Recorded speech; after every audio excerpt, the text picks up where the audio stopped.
Excited si Mang Armando ng araw na yon. Kaarawan yon ng kanyang anak na si Randy. Araw din yon ng kanyang sweldo bilang isang street sweeper. May pandagdag na siya sa kanyang inipon na pambili ng gamit na alam niyang matagal nang gusto ng kanyang anak. Gusto niyang mapasaya yon sa ika-21 kaarawan nito. Ang edad kung saan ay ganap ng binata ang kanyang pinakamamahal na anak.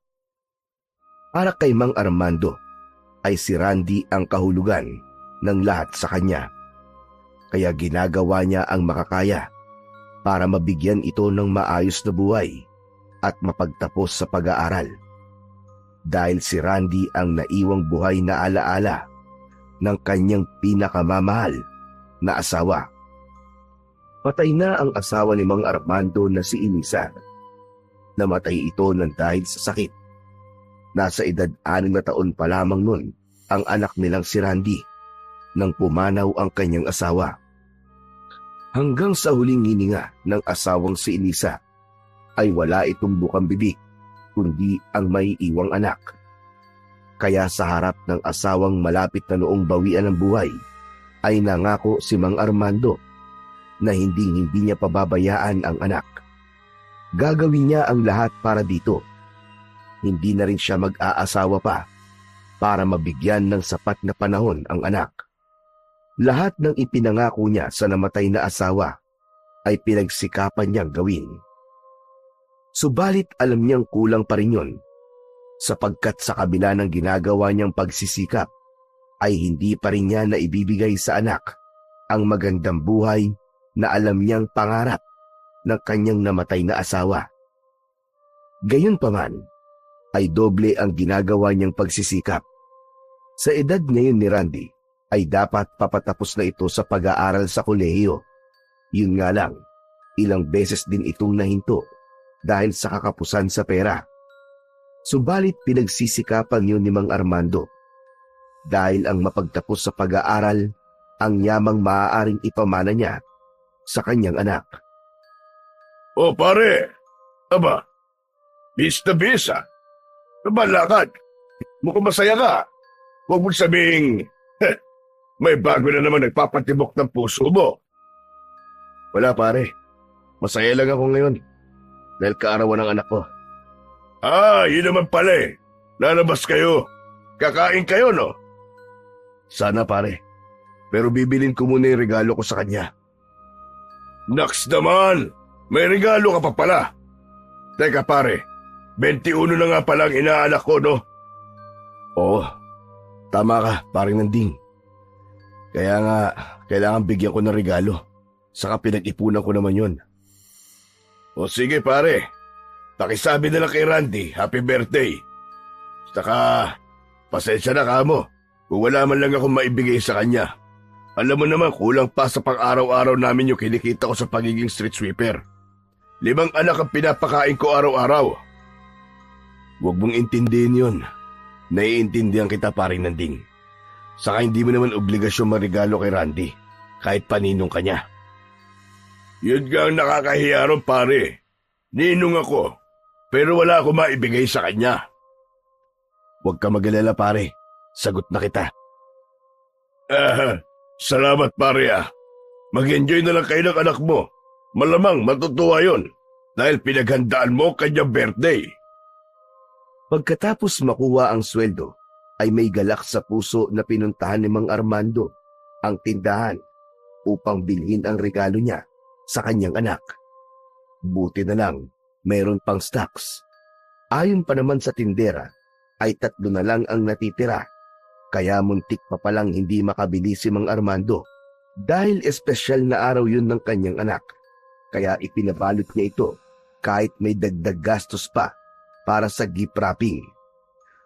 May natira pang pera sa kanya kaya maaari pa silang kumaing mag-ama sa labas. Sa ganun kasimpleng selebrasyon, nais ni Mang Armando maipakita ang pagmamahal sa kanyang anak.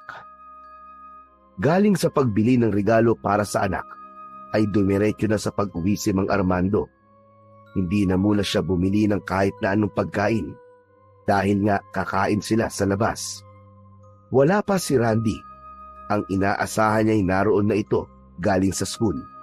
Subalit ng araw na yon ay tila atrasado ito ng uwi. Inilagay niya ang regalo sa ibabaw ng mesa para pagdating ng anak niya ay ito ang una niyang makita. Naghintay pa siya ng halos 2 oras bago dumating si Randy. Umiinom ng kape si Mang Armando nang dumating ang kanyang anak. Naisipan kasi niyang magkape para hindi mainip sa paghihintay.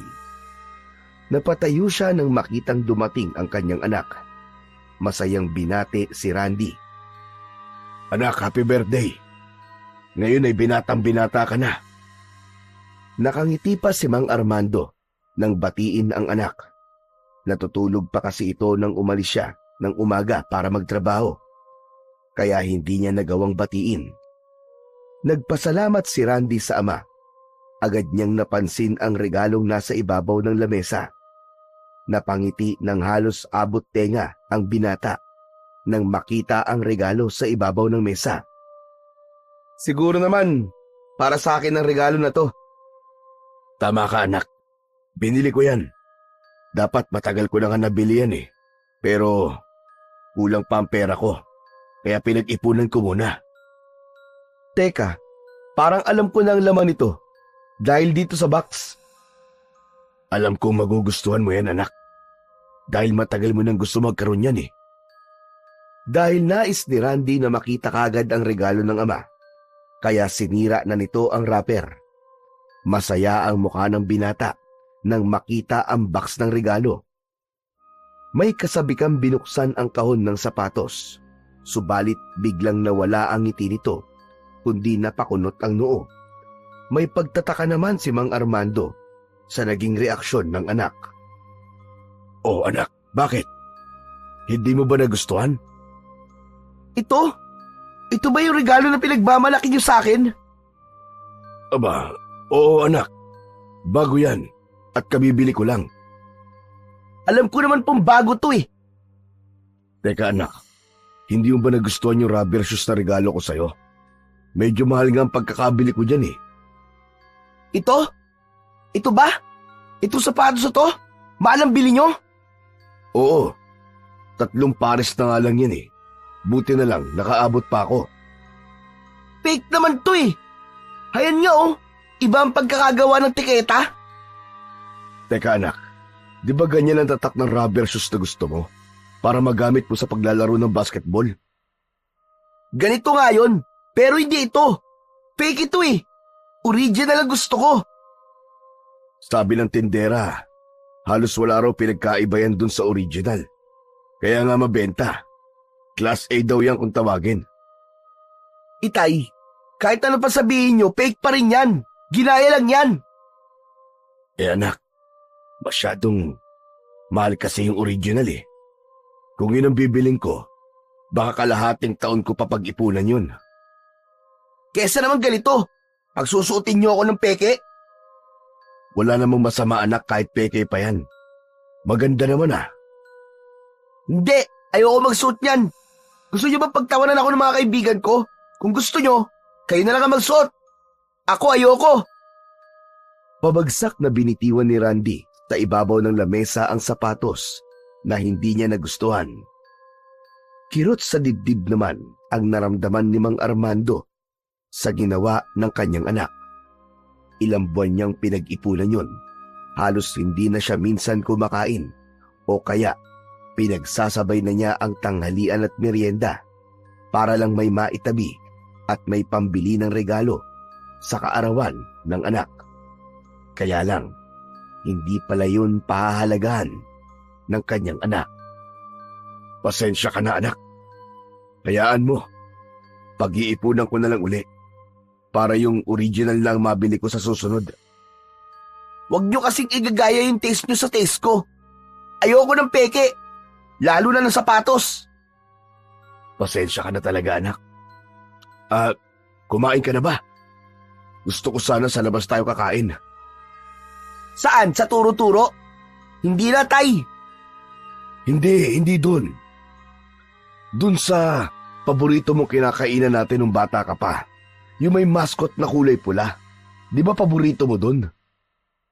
Tay, nung bata pa ako nun eh. Bakit anak, ayaw mo ba ron? Sabi nyo nga, binata na ako, di ba?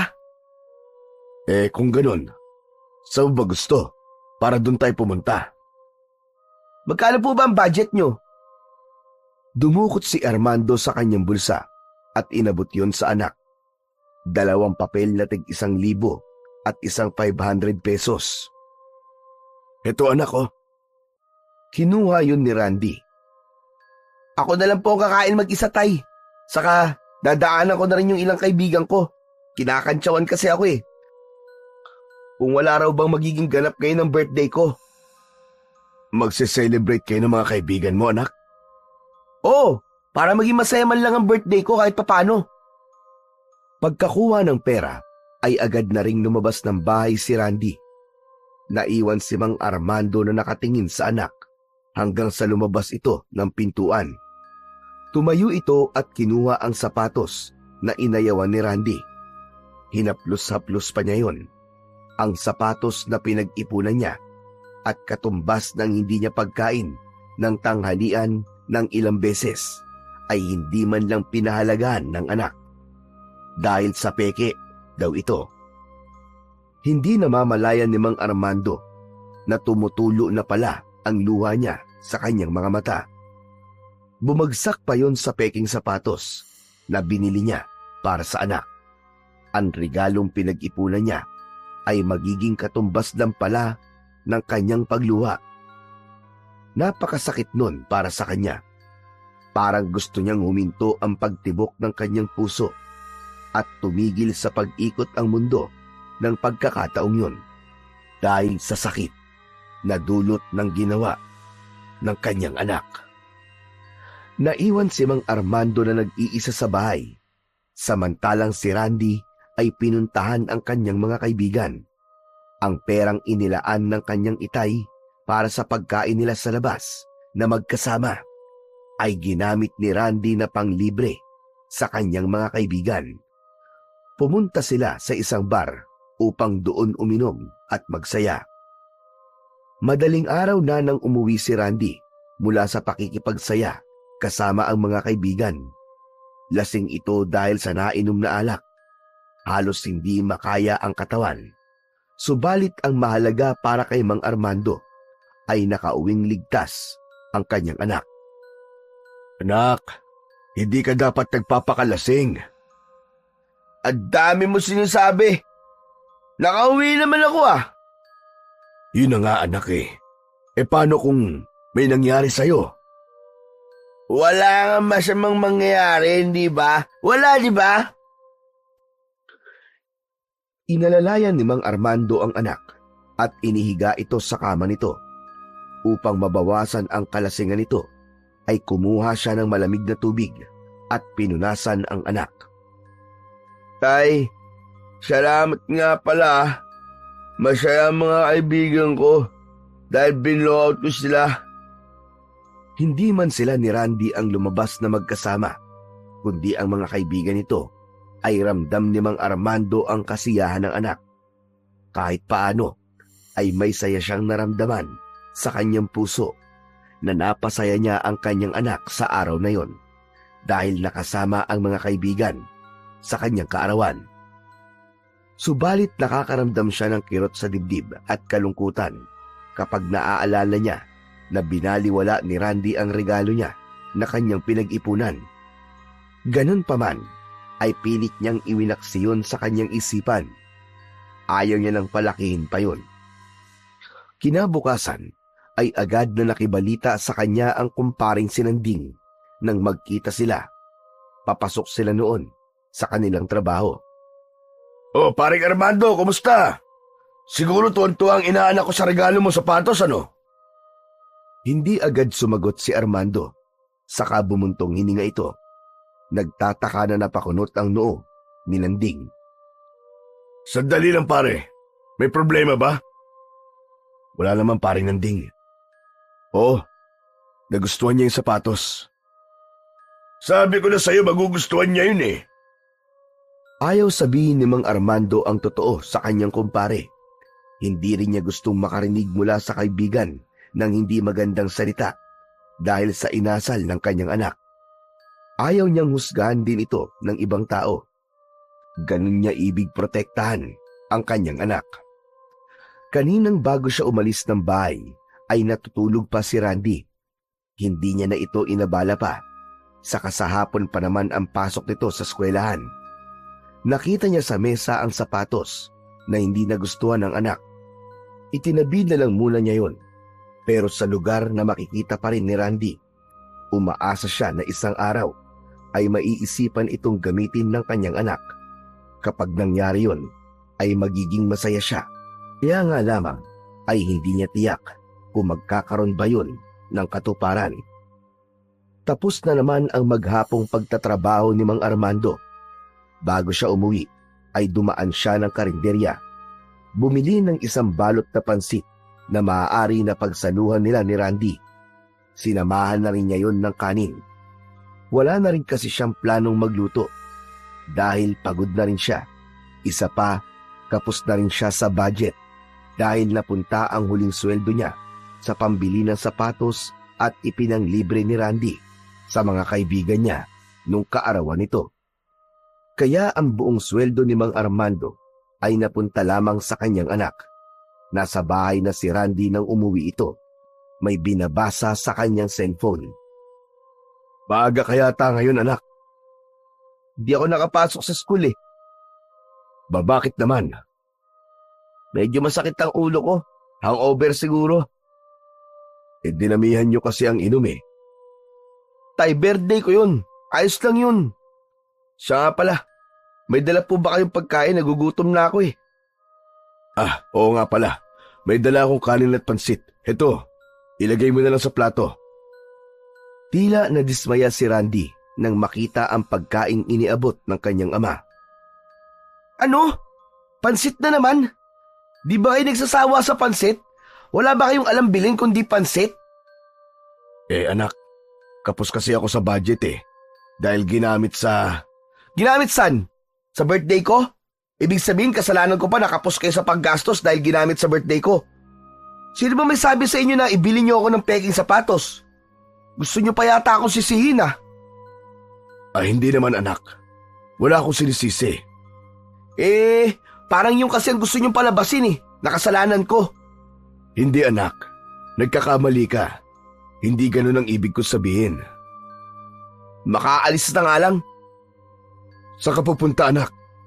Sa tropa ko. Hindi ka pa kumakain ah. Ikaw na lang ang kumain ng pansit na yan. Gusto nang bumaliktad ng sikmura ako sa lasa ng pansit. Makikikain na lamang ako sa tropa ko. Umalis na si Randy. Nakatingin na napapailing na lamang si Mang Armando sa inasal ng kanyang anak. Napaisip siya. Wala siyang pagkukulang sa kanyang anak. Ginagawa niya ang lahat para mabigyan si Randy ng maayos na buhay. Hindi rin siya nagkukulang ng pagmamahal. Kaya lamang, hindi pa rin niya lubos na maintindihan kung bakit tila lumalaking walang respeto at walang pagpapahalaga si Randy sa lahat ng kanyang ginagawa para rito. Inaantok na si Mang Armando at hindi pa rin umuuwi ang kanyang anak. Hinihintay niya ang pagdating nito dahil hindi mapapanatag ang isip niya hanggat hindi ito dumarating. Nakahiga si Mang Armando nang maramdaman niyang bumukas ang pinto ng bahay. Dahil sa kilos ng dumating, batid niya na si Randy yun. Dumating na ang anak, kaya makakatulog na siya. Sa kabila ng hindi magandang ugali ni Randy, hindi naman siya nagkulang ng pagpapayo at pagpapaalala sa anak. Yun nga lang, sa halip na pakinggan siya, iinuunahan siya ng singhal at galit. Kaya minsan ay tumatahimik na lang din siya dahil kung itutuloy niya ang pagsaway at pagpapaalala ay mauuwi lang yun sa pagtatalo o di kaya ay tatalikuran siya ng anak na parang walang kausap. Nasaktan si Mang Armando, subalit wala na siyang magawa. Ganun pa man ay hindi nagbabago ang pagmamahal niya para kay Randy. Masama ang pakiramdam ni Mang Armando ng araw na yun. Hindi na lang siya papasok sa trabaho, kaya lamang ay kailangan niyang kumilos at pumasok dahil sayang ang isang araw. Mababawasan pa ang kanyang siswelduhin, kaya pinilit niya ang sarili na pumasok pa rin sa trabaho. Dahil nga sa kalye ang trabaho ni Mang Armando, kaya mahirap sa gaya niya ang ganong trabaho, lalo na kapag merong hindi magandang nararamdaman. Subalit kailangan niyang pilitin ang kanyang sarili. Habang nagwawalis ay nakaramdam siya ng hilo. Kaya huminto muna siya sandali sa pagtatrabaho para maupo sa ilalim ng isang punong malapit lang sa kanyang kinaroroonan. Pinuntahan niya ang puno upang doon ay magpahinga, pero habang naglalakad ay ramdam ni Mang Armando na tila umiikot ang kanyang paligid, subalit pilit pa rin niya itong pinaglalabanan.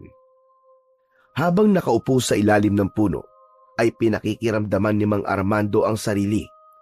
Mula sa hindi kalayuan, ay nakita niya ang isang grupo ng mga lalaking estudyante na maingay na nagbibiruan habang naglalakad.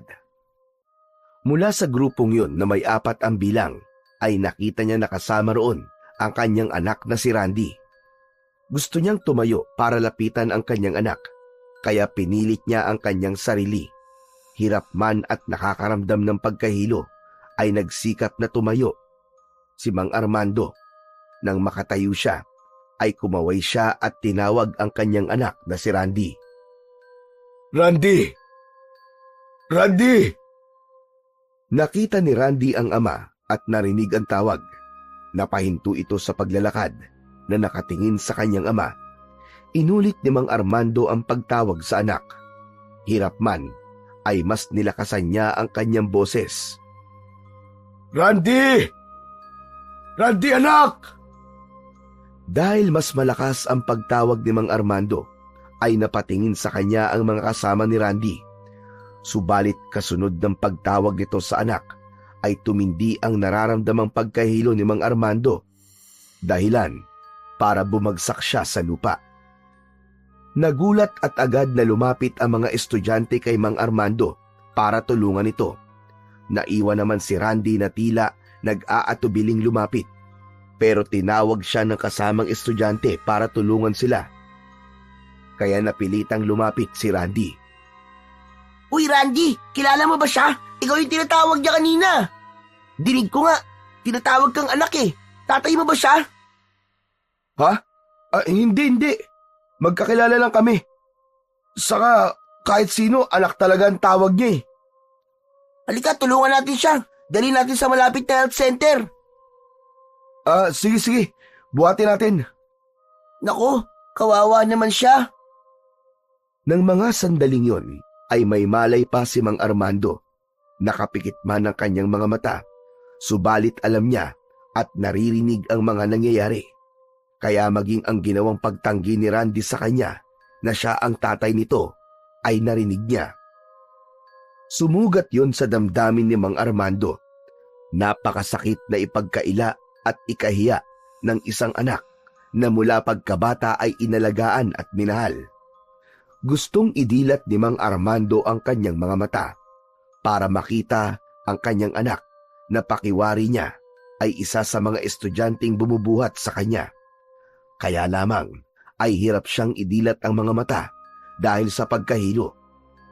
Pagkahatid ng mga estudyante kay Mang Armando sa isang klinika, ay iniwan na ito. Si Randy ay hindi malaman kung magpapaiwan o aalis na rin. Pero dahil ayaw malaman ng kanyang mga kaibigan na yon ang kanyang ama, kaya sumama rin siyang umalis. Nakarating naman sa kaalaman ni Mang Nanding ang nangyari sa kumpare, kaya pinuntahan niya ito. Labis itong nag-aalala para sa kaibigan. Pare, may nakapagsabi sa akin na nandito kang araw. Salamat pare, at pinuntahan mo ako dito. O ano, kumusta ba ang pakiramdam mo? Eto, bumubuti-buti na. Maigi na lang pala at tinulungan ka ng mga estudyanteng yun, ano? Paring Nanding, gusto ko nang umuwi. Sigurado ka bang kaya mo na, pare? Oo pare, kaya ko na. O sige, Ihatid na lang kita sa inyo para sigurado maayos ka makakauwi. Ang ihatid na ni Landing ang kumpare sa bahay nito, ay dinatnan niya roon si Randy. Dahil walang alam si Landing, kaya inakala niyang hindi alam ng inaanak ang tungkol sa nangyari sa tatay nito. Nahilo ang tatay mo. Sinamahan ko nang umuwi para alalayan siya. Maraming salamat po, Ninong Landing. O sige, ikaw na ang bahala sa kanya. Kailangan ko nang umuwi eh. Opo, salamat po uli. Sinikap ni Mang Armando na pumunta sa kanyang kama upang makahiga na siya. Kahit nakikita ng anak na hirap siya, ay hindi man lang siya nagawa nitong alalayan. Bago pa humiga sa kama si Mang Armando, ay ang anak pa rin ang nasa isip nito. Anak, hindi na ako nakabili ng ulam ha. Kaya bumili ka na lang ng delata sa tindahan. Kumuha ka na lang ng pera sa bag ko. May 100 pa doon. Hindi na ako kakain. Gusto ko na magpahinga eh. Nahiga na sa kanyang kama si Mang Armando. Tinapunan yun ni Randy ng bahagyang tingin. Nakikiramdam siya sa sasabihin ng ama. Bagamat hindi siya sigurado kung narinig ba ng kanyang ama ang ginawa niyang pagsisinungaling sa mga kaibigan. Kaya lang, malakas ang kutob niya na narinig yun ng tatay niya. Kaya kahit paano ay may kung anong bigat sa damdamin ni Randy dahil nagawa niyang ipagkaila ang kanyang sariling ama. Kinabukasan ay hindi pa rin ganun kaayos ang pakiramdam ni Mang Armando, pero alam niyang kailangan niyang pumasok. Iinom na lang siya ng gamot, kaya naghanda na siya para sa pagpasok sa trabaho. Natutulog pa si Randy nang umalis siya ng bahay. Bago tuluyang lumabas, ay minsan pang sinulyapan niya ang kanyang anak.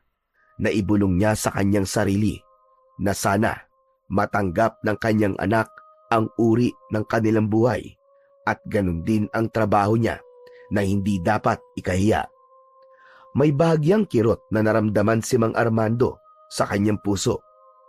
Huminga siya ng malalim at isinara na ang pinto ng bahay para pumasok na sa kanyang trabaho.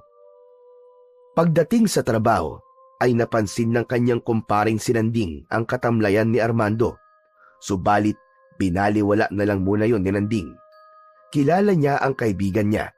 Alam niyang magkikwento rin ito sa kanya. Samantala, magtatanghali na ng magising si Randy. Napatingin siya sa higaan ng kanyang ama. Alam niyang wala na ito dahil maagang pumasok sa trabaho. Biglang naalala ni Randy ang nangyari kahapon. Alam niyang may mga pagkakamali siyang nagagawa sa kanyang ama at palagi siyang inuunawa nito. Kaya lang, sa kabila ng mga kabutihang ginawa ng kanyang ama, ay nagawa pa rin niya itong ipagkaila. Dahil mas binigyan niya ng halaga ang anumang sasabihin ng mga kaibigan kapag nalaman ng mga ito na isang tagalinis lang ng kalye ang trabaho ng kanyang ama. Hindi na pumasok ng klase si Randy, pero aalis pa rin siya ng bahay. Naligo lang ito at nagbihis. Naglagay ng ilang t-shirt sa kanyang bag at umalis na ito. Magtutungo siya sa kanyang kaibigan. Kinahaponan sa pag-uwi ni Mang Armando ng kanyang bahay, ay wala roon ang kanyang anak. Nakasanayan niya na yon dahil alam niyang pagdating ng hapon ay uuwi rin ito. Subalit umabot na ng dilim, ay wala pa rin si Randy. Hanggang sa naghating gabi na, ay hindi pa rin ito umuwi. Hanggang sa umabot ang umaga, tumitilaok na ang mga manok na alaga ng kanilang kapitbahay, ay wala pa rin si Randy. Kaya halos hindi rin nakatulog si Mang Armando dahil sa paghihintay at pag-aalala sa anak. Dahil kilala niya ang ilang kaibigan ng anak, kaya ipinagtanong-tanong niya ito. Hindi na rin muna siya pumasok sa trabaho dahil gusto niyang alamin kung nasaan ang kanyang anak. Subalit bigo pa rin siyang malaman. Pagkalipas ng halos maghapong paghahanap, ay doon na kinabahan si Mang Armando. Nasaan na nga kaya ang kanyang anak na si Randy? Ipinagbigay alam na rin niya sa mga alagad ng batas ang tungkol sa nawawalang anak. Subalit lumipas pa ang ilang araw ay wala pa rin nakukuhang balita si Mang Armando, kaya ilang araw na rin siyang hindi nakakapasok sa kanyang trabaho. Nag-aalala lang ako pare. Baka tanggalin ka sa trabaho. Paano ako makakapagtrabaho kung nawawala ang anak ko? Hindi ba kayo nag-away na mag-ama? Pare, wala kaming pinag-awayan. Baka kasi sumama ang loob niya sa'yo. Ang totoo nga niyan, paring Nanding. Ako nga ang dapat sumama ang loob sa kanya. Aba pare, bakit naman? Napabuntong hininga si Armando. Malalim ang pinaghugutan nito. Upang maunawaan ni Nanding ang ibig sabihin ng kaibigan, ay ikinuwento nito ang pangyayari nang minsang puntahan siya sa isang klinika. Ipinaalam ni Nanding kung paano siya ipinagkaila ni Randy. Ano ka mo pare? Talaga ba nagawa yun ni Randy? O paring Nanding, nakapikit man ang mga mata ko, pero dinig na dinig ko sinabi niya sa kanyang mga kaibigan. Hindi niya ako matanggap na kanyang tatay, kundi sinabi niyang isa lamang akong kakilala. Baka naman nagkakamali ka lang ng pandinig pare, dahil hindi ganun ang pagkakakilala ko sa inaanak ko. Pero ganun ang ginawa niya pare. Kaya nga inaamin ko, sobra ako nasaktan. Tanging buntong hininga na lamang ang nagawang reaksyon ni Nanding. Ramdam niya at tumatagos sa damdamin niya ang sakit na nararamdaman ng kanyang kaibigan. Kaya nga lang, mahigit isang araw na ang nakalipas ay hindi pa rin umuuwi ng bahay si Randy. Ang inilalagay ni Mang Armando sa isip niya ay nasa barkada lang ito. Maaaring nahihiya ito sa kanya, kaya pansamantalang doon muna tumuloy. Umaasa siya na sa mga susunod na araw ay darat na niya sa bahay ang anak. Kahit pa nagkaroon siya ng hinanakit dahil sa ginawa nito, ay handa niyang kalimutan na lang yon. Ama siya at higit na nakakaunawa sa kanyang minamahal na anak. Subalit lumipas pa ang mga araw, ay hindi pa rin umuuwi si Randy. Nadagdagan pa ang takot at pag-aalala ni Mang Armando nang may kumalat na balita tungkol sa aswang na umaatake at meron ng naging biktima. Kaya ganun na lamang ang pag-aalala niya sa anak na ilang araw nang hindi umuuwi. Narinig ko nga ang balitag yun pare. Kaya nga natatakot ako para sa anak ko pare. Pero malaki na ang anak mo. Siguro naman kaya niya ng protekta ng sarili niya. Pero pare, aswang yun. Walang magagawa ang anak ko kapag sinalakay siya. Pero pare, sa tingin mo, nasaan nga kaya si Randy? Hindi ko rin alam pare kung ano sasagot sa'yo. Hindi ko na rin alam kung saan siya hahanapin. Lahat na halos ng kaibigan niya napuntahan ko na. Pati sa school nila nagtanong na rin ako. Wala rin silang alam. Sana nga nasa ibang tao lang siya at doon nakikitira. Mas gugustuhin ko pa na malaman na ganun nga paring Nanding. Kung ayaw na talaga niya ako makasama, kung di niya ako kayang tanggapin na tatay niya, matatanggap ko yun. Basta alam kong buhay siya. Umabot na ng isang buwan na wala pa ring balita si Mang Armando tungkol sa kanyang anak. Lumalala naman ang balita tungkol sa nagiging pagsalakay ng mga aswang at dumarami ang nagiging biktima. Hanggang isang umaga ay may tumawag kay Mang Armando. Natutulog pa siya noon pero agad siyang bumangon dahil sa sunod-sunod na pagtawag sa kanya. Ibinalita sa kanya ng taong tumawag na may natagpo ang bangkay ng isang lalaki. Pinatay ito ng aswang at ang gamit na nakita katabi ng bangkay ay kay Randy. Hindi alam ni Mang Armando ang gagawin. Mabilis ang paglalakad niya para puntahan ang lugar na sinabi sa kanya. Gusto niya nang lumipad upang makarating kagad at makita ang bangkay. Maraming taong nakikiusyoso sa lugar na kanyang pinuntahan.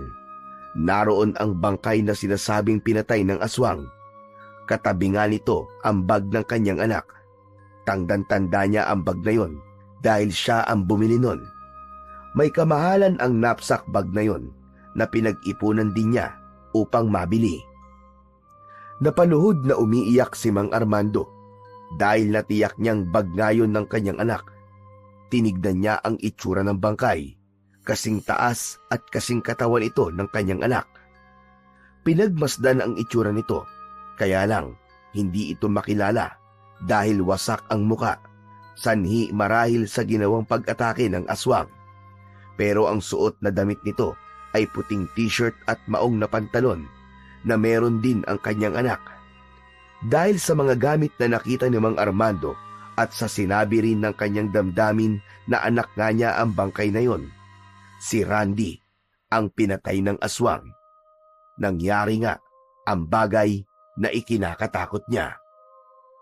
Dahil kapos sa pinansyal, ay lumapit si Mang Armando sa kanilang kapitan upang matulungan siyang mabigyan ng maayos na libing ang kanyang anak. Binigyan din siya ng pera ng opisina na kanyang pinapasukan. Nag-abuloy din ang mga kasama niya sa trabaho. Kahit paano ay nakalikom ng malaking halaga at malaking tulong yun para sa pagpapalibing sa anak. Hindi man niya kayang ibigay ang pinakamarangyang burol at libing. Ang maging maayos yun ay sapat na sa kanya. Sa pamamagitan ng pagtutulungan ay naihatid sa huling hantungan ang labi ni Randy. Pagkagaling sa libing, pagpasok ng bahay ay nakabibinging katahimikan ang sumalubong kay Mang Armando. Mapapanatag na ang isip niya. Hindi na siya mag-aalala kung nasaan ang kanyang anak. Kaya lamang, napakasakit isipin na iniwan na siya nito. Hindi niya na makakasama kailanman ang pinakamamahal na anak. Umagos ang luha sa mga mata ni Mang Armando. Halos nagsikip rin ang kanyang dibdib sa tindi ng paghihirap ng loob at nararamdamang matinding kalungkutan. Kinuha niya mula sa mesa ang picture frame ng anak na inilagay sa ibabaw ng kabaong ng iburol ito. Niyakap niya yon at nang mahiga siya sa kama ay ipinatong naman niya sa kanyang dibdib. Nais niyang sa kanyang pagtulog ay mapanaginipan man lang niya si Randy. Kahit sa panaginip ay makita niyang buhay ang nag-iisang anak. Kinabukasan, maagang nagising si Mang Armando pero hindi siya papasok sa trabaho. May ilang araw pa siyang nakalib sa trabaho dahil nga sa sinapit ng kanyang anak. Kadalasan ay pagkakape ang unang hinaharap niya pagkagising sa umaga. Subalit ng mga sandaling yun ay hindi niya hinanap ang kape. Pumasok siya sa nag-iisang kwarto sa kanyang bahay. Mula sa tambak na mga gamit na halos hindi na nagagalaw ay may hinanap siya roon. Hanggang sa makita niya ang isang lumang itim na bag. Binuksan niya ito at mula sa bag ay kinuha niya ang isang maliit na kahon na yari sa kahoy. Tumambad sa kanya ang isang medalyon na nagtataglay ng mutya ng puso ng saging. Minana pa niya sa kanyang lolo na minana naman ng kanyang lolo sa tatay nito. Ibig sabihin ay ika-4 na henerasyon na siya sa pag-aalaga ng naturang medalyon na may mutya ng puso ng saging. Naging magsasaka sa taniman ng saging ang ninuno ni Mang Armando. Doon nito yun nakuha at dumaan sa maraming pagsubok dahil may mga malignong ibig umangkin ito na kanyang napagtagumpayan. Matagal na panahon na niyang itinago ang nasabing medalyon na may mutya ng puso ng saging dahil nais niyang magkaroon ng isang tahimik na buhay. Alam kasi niya ang mga obligasyon at tungkulin na kaakibat ng agimat na yon. Bukod doon ay magiging malapit din siya sa iba't ibang uri ng hindi pangkaraniwang nilalang kapag aktibo niyang ginamit ang medalyon na may mutya. Kaya nga lamang, pagkatapos ng dekada-dekadang hindi paggamit noon, kundi itinago lamang ay muli niya itong hinanap dahil meron siyang dapat paggamitan. Galing sa lahi ng mahuhusay na antingero ang pamilya ni Mang Armando. Mula sa pinakaninuno nila ay nagpasalin-salin ang pagiging antingero. Pagdating nga lang sa kanya ay ibig niya nang putulin yon at kalimutan. Kaya nga lang, tila hindi yun nakatadhana. Dahil sa pagkakataong yon ay nakatakda niya na yung gawing aktibo at gamitin. Ang buong akala ko Hindi na darating ang pagkakataong kailangan kong kunin sa aking pinagtataguan ng medalyong ito.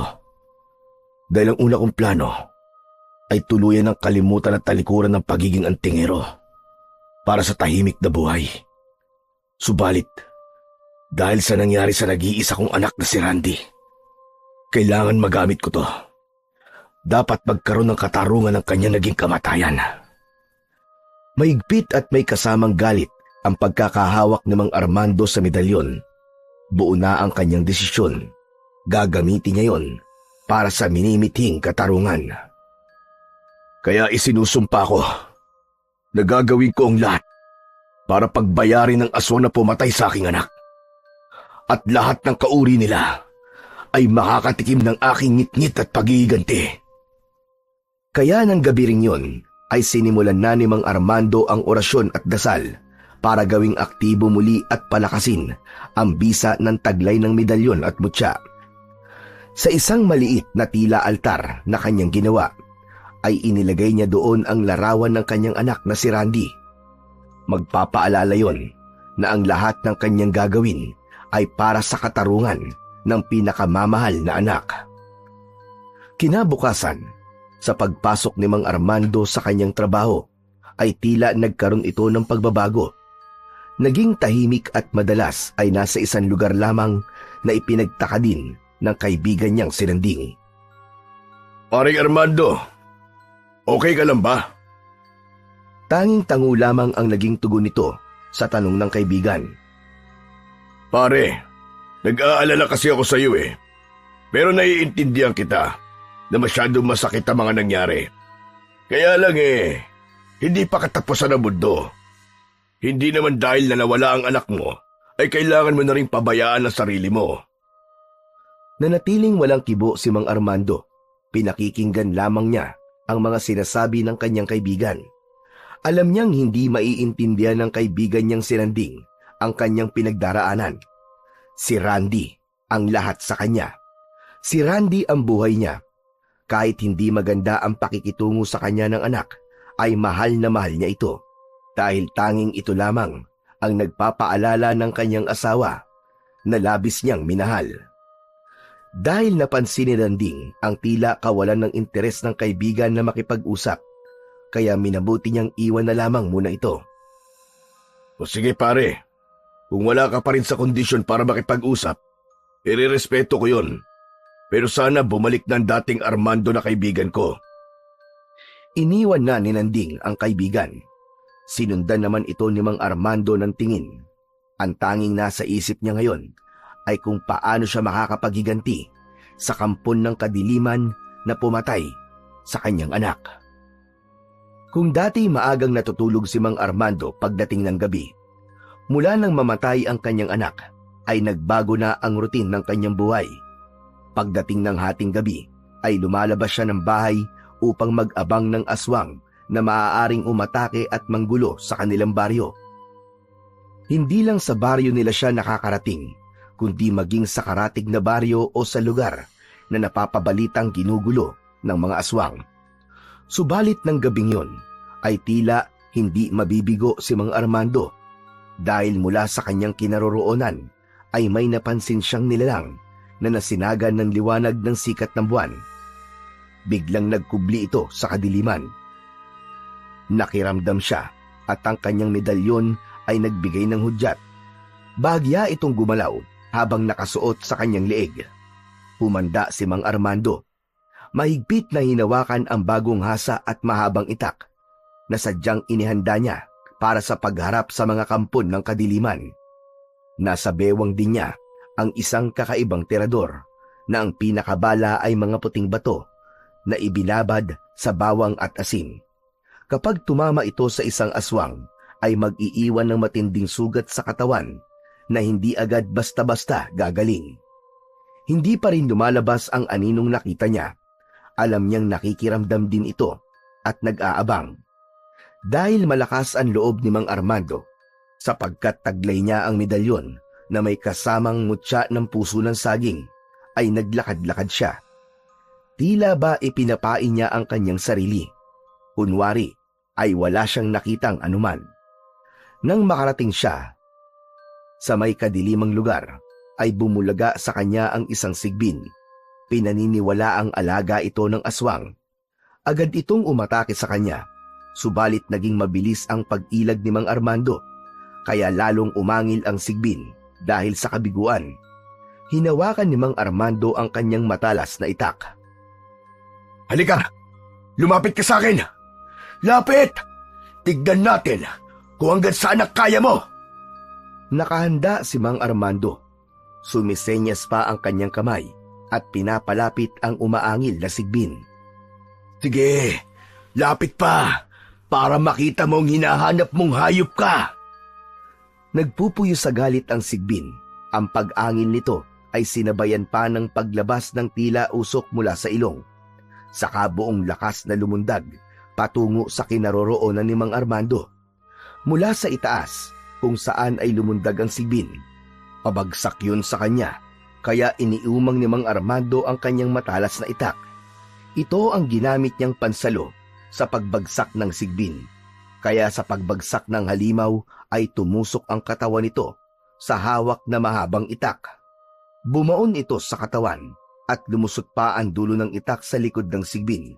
Nagkikikisa yun na parang isang bulating nilagyan ng asin habang nakatusok sa mahabang itak na mahigpit na hawak pa rin ni Mang Armando. Hanggang diyang ka lang palang hayop ka. O ano ka ngayon? Naging para kang barbecue na nakatuhog sa aking itak. Mula sa katawan ng sigbin ay umagos ang masaganang dugo na dumaloy sa braso ni Mang Armando. Kaya ibinaba na niya yon. Bumagsak sa lupa ang sigbin na wala ng buhay. Sa kanya inalis ang pagkakatusok ng kanyang armas sa halimaw. Kaya lamang, pagkaraang alisin niya ang nakatusok na itak, ay biglang lumitaw ang aswang na marahil ay siyang nag-aalaga sa sigbin. Sabi ko na nga ba, may kasama ang sigbin na yon. At ikaw pala yon, hayop ka!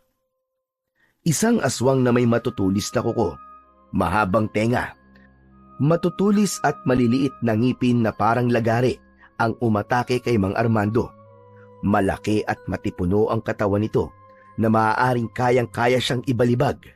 Subalit hindi papayag si Mang Armando na maunahan siya ng aswang na yon. Nakaiwas muli si Mang Armando sa pag-atake ng aswang. Dahil sa nangyari sa sigbin, ay umiwas na lumapit ang halimaw. Kaya kinuha niya ang terador na nakasabit sa kanyang tagiliran.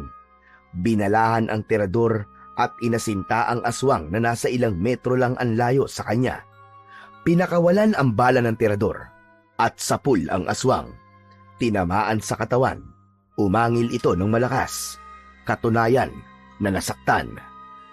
Nakita ni Mang Armando na humanda ang aswang para umatake dahil hindi matanggap ang natamong pinsala sa katawan. Subalit nakita ng aswang na inihanda ni Mang Armando ang kanyang mahaba at matalas na itak. Nagdalawang isip ito at tumakbo na lamang palayo habang iniinda ang sugat sa katawan, sanhi ng tama ng bala mula sa tirador. Nagsimula ng tumilaok ang manok. Hudyat na yon na mag-uumaga na, kaya kailangan na rin ni Mang Armando ang umuwi. Alam niyang hindi na babalik sa pagkakataon na yon ang aswang. Kailangan na rin niyang matulog kahit ilang oras lang para makapasok sa kanyang trabaho. Nang makauwi sa bahay, ay inilagay nito ang kanyang armas na itak at tirador sa tila maliit na altar, kung saan ay naroon din ang larawan ni Randy. Subalit ang kanyang medalyon ay itinago niya. Hindi niya maaaring iwan yon sa kung saan. Sa kabilang dako, kung saan nakatira ang aswang na nasugatan ni Mang Armando, ay nagbalik na ito sa tunay na anyo. Naging tao na ito, na ang edad ay nasa 60, at siya, si Mang Patricio, isang mayamang siyentipiko. Mahilig gumawa ng iba't ibang imbensyon. Lumilikha rin siya ng iba't ibang uri ng halimaw. Siya rin ay pinuno ng mga aswang. Ang kanyang yaman ay mula sa mga taong naging kaibigan, pero hindi nakasundo. Ito ay kanyang pinapatay upang mapunta sa kanya ang yaman ng mga ito. Hawak niya ang kanyang tagiliran. May sugat ito at tumutulo ang dugo. Kagagawan yon ni Mang Armando. Tama ng bala ng tirador. Pabihira! Muntik na ako ron! Walang hiyang lalaki yon. Matinding makipaglaban. Hindi ako maaaring magkamali. Isa siyang antigero. Kailangan magamot ang sugat niyo, Boss Patricio. Hindi pagkaraniwan ang ginamit na bala na tumama sa akin tagiliran. Iba ang sakit nun. Matindi. Mukhang napaghandaan ang ginawa mo pagsalakay. Hindi ko rin alam. Pero ngayon, isang bagay lang ang dapat mailagay sa ating utak. Hindi na natin magagawa ang kahit na ano dahil sa pagkakaroon ng manunugis na yon. Pero boss, may nakahanda ba kayong plano para sa katulad ng manunugis na hahadlang sa ating mga plano? Oh, siyempre naman. Alam ko ang ibig mo sabihin. Sa tamang panahon, handang-handa na siya para humarap sa malalakas na manunugis. Dahil siya ang nagtataglay ng pambihirang katagian ng isang aswang. Tama kayo, pero sa ngayon, dapat na talaga magamot ang inyong sugat. Baka lumala pa yan at tuluyan kayo maghina. Samantala, sadyang nagbago na nga yata ang ugali ni Mang Armando. Hindi na ito gaanong nakikipag-usap sa kaibigan si Nanding. Naiilang na rin siya na lumapit, kaya hinayaan na lang ito. Baka mas gusto ni Mang Armando ang katahimikan. Sa pag-uwi ni Mang Armando galing sa trabaho, may isang pamilyar na ayos ang nakita niya na naghihintay sa harap ng kanyang bahay. Nakatalikod ito, pero sigurado siya kung sino ito. Nanang? Humarap ang matandang babaeng tinawag. Nanlaki ang mga mata nito na sinundan ng paghagulgol ng iyak. Armando ang apo ko. Wala na pala ang apo ko. Walang imik si Armando na yumakap na lang sa kanyang ina. Pasensya ka na. Ngayon lang ako nakapunta. Ang dami kasing problema. Saka hindi ako makaalis dahil sa pag-aalala sa mga anak ng ate mo. Nakatira ang nanay ni Armando sa Cebu, sa kapatid na babae ni Armando. Nauunawaan niya kundi man ito nakarating kagad ng mamatay ang kanyang anak. Pero Armando, sinikap ko pa rin makapunta dito dahil nga nag-aalala ko sa'yo. Pumasok na sila ng bahay upang ipagpatuloy ang pag-uusap. Binigyan ni Armando ng tubig ang ina dahil alam niyang nanikip ang dibdib nito. Kumusta ka na rito, anak? Pinipilit ko po maging okay, Nanang. Kahit wala na po si Randy. Totoo ba yung balitang nakarating sa akin, ha? Na ikinamatay ng apo ko? Opo, Nanang. Sus Mariosep, talaga palang merong aswang sa lugar na ito. Sila po ang walang awang pumatay sa aking anak. Hindi mo na talaga maintindihan ang panahon ngayon. Pero hindi natatapos ang lahat sa pagkamatay ni Randy, Nanang. Anong ibig mo sabihin? Gaganti ka sa mga aswang na yon, ganun ba? Kung kinakailangan po. Abay, loko ka ba? Gusto mong ilagay sa peligro ang buhay mo? Nanang, sa pagkawala po ng anak ko, parang wala na ring halaga ang buhay ko. Pero anak, huwag ka sanang nagpapadalos-dalos. Naiintindihan ko po kayo, Nanang. Pero yun lang po ang magbibigay ng kapayapaan sa isip ko. Kapag nalaman kong patay na rin ang aswang na kumuha sa buhay ng aking anak. Hindi mo tiyak kung sino, anak.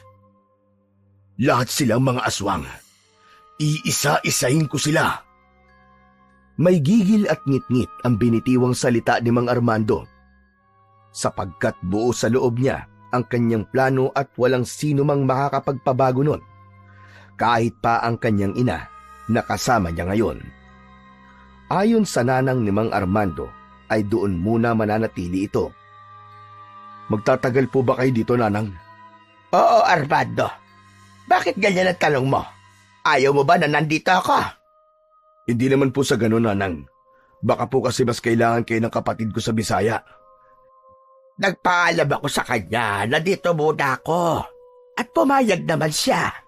Kaya lang mukhang ikaw ang ayaw na nandito ako. Hindi po, Nanang. Sige po, kung talagang yan po ang desisyon nyo. Saka, matagal din tayong hindi nagkasama. Dapat nga ay matuwa ka pa. Napatingin si Aling Tasing sa isang maliit na altar na naroon din ang armas ni Armando na ginagamit sa pagharap sa mga aswang. Alam ko na ang sagot kung bakit parang ayaw mong dumito ko. Dahil sinimulan mo na ang plano mo. Tama ba ko? Hindi nakasagot si Mang Armando. Anak, kaligtasan mo lang ang iniisip ko. Pero sabi ko nga po sa inyo, Nanang, wala nang halaga ang buhay ko. Ang tanging hangad ko lang ngayon ay makaganti sa mga nilalang na pumatay sa aking anak. Kilala ni Aling Tasing ang kanyang anak. Alam niyang mahirap nang mapagbago ang isip nito. Kung ipipilit niya ang kanyang gusto, ay palagi lamang yung mauuwi sa pagtatalo. Kaya mas magiging mainam at matatahimik sila kung hahayaan na lamang niya ang kanyang anak. Total anak, hindi ko na mapagbabago pa ang desisyon mo. Kaya, pakiusap ko na lang sa iyo anak. Mag-iingat ka palagi. Lagi mong iisipin na hindi pa katapusan ng mundo kung nawala man si Randy. Dahil lahat tayo ay may kanya-kanyang kapalaran. Sapagkat wala nang magagawa pa si Aling Tasing sa nasimulan ng anak, hinayaan na lang niya ito. Tanging pagpapaalala na lamang ang kanyang magagawa. Hapon kang nagtrabaho tapos ngayon ay aalis ka naman, Armando. Mag-aalas 12 na ng gabi. Nanang, ito ang oras para sa misyon ko. Maaari namang magpahinga ka muna. Maghapon ka na nga nagtrabaho eh. Huwag po kayo mag-alala, Nanang. Kaya ko po ang sarili ko. Akala mo lang yon. Mamaya niyan ikaw naman ang magkasakit. Hindi po ako magkakasakit, Nanang. Dahil palalakasin ako ng medalyon. Ang buong akala ko nga ay ibinaon mo na yan sa lupa. Ang medalyon na may kasamang mutya ng puso ng saging. Dahil lang sabi mo, hindi mo na kailangan ng mag-asawa ka, hindi ba? Para maging tahimik ang buhay nyo. Pero hindi po yun ang nangyari, Nanang. Namatay po ang asawa ko ng dahil sa sakit. At pati ang anak na tanging alaala niya. Ngayon po ay wala na rin. Kaya paano po ako matatahimik? Kaya tama lang na gamitin ko medalyon na to. Napapailing na lamang si Aling Tasing. Kailangan ko na pong umalis, Nanang. Hindi ako titigil hanggat hindi ko nauubos sa mga aswang na yon. Iisa-isahin ko sila. Uubusin ko sila. Sapagkat isa sa kanila ang pumatay sa anak ko. Tumalikod na si Mang Armando. Binagtas na ang madilim na daan na bahagyang natatanglawan ng pusikit na liwanag mula sa buwan. Samantala, sa lugar naman ng pinuno ng aswang na si Patricio, iniinda pa rin ito ang sugat sa kanyang tagiliran. Masakit pa rin ba ang sugat mo, bossing? Kumikirot pa rin. Hindi talaga pangkaraniwan ang ginamit na sandata ng nakaharap kong yon. Isa siyang antigero, bossing. At natural lamang, nakakaiba ang hatid na sugat ng kanya sandata. Kaya nga siya ang magiging malaking hadlang para sa aking mga plano. Bossing, ano na ba ngayon ang binabalak nyo? Ito na ang takdang panahon upang ipaubaya ko sa aking likha ang pagharap sa antingero na yon. Susubukan mo na ang husay at tapang ng iyong likhang aswang, bossing? Oo, Bruno. Narinig mo na, di ba? Sa kanya ko pinagsama-sama ang iba't ibang lakas mula sa mababangis na aswang. Kaya alam kong kakaiba siya. Masusubukan na natin siya, bossing. Madali ka. Kunin mo na siya sa kanyang kwarto. Sabihin mo, nais ko siyang makausap. Nagpapatawa po ba kayo, bossing? Paano mo siya makakausap kung ginamitan mo siya ng iyong kapangyarihan upang hindi magamit ang dila sa pagsasalita? Pero nakakarinig siya at maiintindihan niya ako. Bakit nga pala ayaw mo magsalita siya, bossing? para hindi ko marinig ang kanyang mga reklamo, kundi ang tanging gagawin niya ay sumunod sa lahat ng ipag-uutos ko. Alam mo naman na sa lahat ng ayaw ko ay yung reklamador at kinokontra ko. Kaya mas mainam na hindi nakakapagsalita ang aking likha. Naiintindihan ko na kayo, bossing. O sige, dadali ko na siya dito. Mula sa isang kwarto ay pinuntahan ni Bruno ang sinasabing likha ni Patricio. Isang nilalang na nasa anyong tao. Subalit sa sandaling maging aswang ay mas mapanganib ito. Dahil isinalin sa kanya ni Patricio ang iba't ibang lakas na galing sa mga mababangis na aswang. Sapagkat ang nais niya ay makagawa siya ng isang uri ng nilalang na poprotekta sa kanila. Bossing! Bossing! Andito na ang iyong likha! Ngayon, masusubukan ko kung perpekto na ba ang pagkakalikha ko sa'yo. Ano nga palang pangalan niya, bossing? Ang pangalan niya ay Wizardo. Uy! Pwede! Makinig ka, Wizardo. Merong humahadlang sa ating plano. Isa siyang mahusay na antingero. Pero alam kong sisiw lang ang kakayahan niya sa kakayahang nasa pagkatao mo. Kaya siya ang una mong misyon. Gawin mo ang makakaya mo para alisin siya at hindi maging sagabal sa landas natin. Nakatitig lamang si Wizardo kay Patricio. Pagkway tumango ito na pagpapahiwatig na naiintindihan niya ang utos ng kanyang amo. Sige na, umalis ka na. At sa pagbabalik mo, inaasahan ko na may dala kang magandang balita. Umalis na si Wizardo.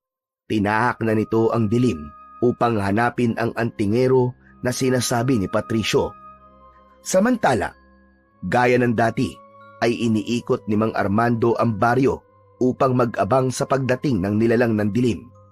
Nakatali sa bewang ang terador at hawak sa kanyang kamay ang matalas at mahabang itak.